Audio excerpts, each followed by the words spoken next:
Democrats are getting some really interesting things in the national divorce. By my count, they're getting football, the Second Amendment, the Bible, but it seems they are not getting common sense. And I want to play you this video to show you what I mean. This is a Democrat representative in Georgia who is arguing against a piece of legislation that would essentially say when our judges consider a piece of law or consider an executive branch decision, they have to first go to the Constitution to see what it says and determine if this is a legal thing to do instead of just listening to random unelected bureaucrats.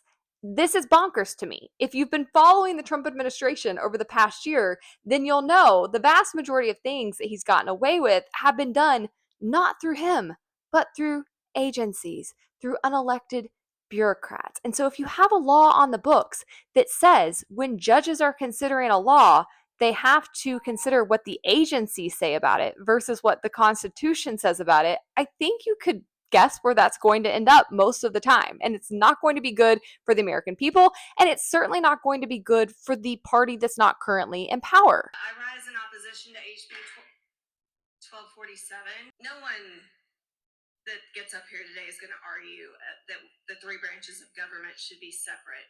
And I completely agree. I really hope she misspoke because that is imbecilic if she truly believes that. Everybody agrees, at least on principle, that we should have separations of powers and checks and balances. Now, obviously, once a party's in power, they tend to not want that same accountability as they want when they're not in power. But what's interesting in Georgia is Democrats aren't in power. So it's very, very odd to be arguing against this piece of legislation. Now, I want you to contrast her statements with the Republican majority leader statements on the same piece of legislation. At the end of the day, this bill is simple.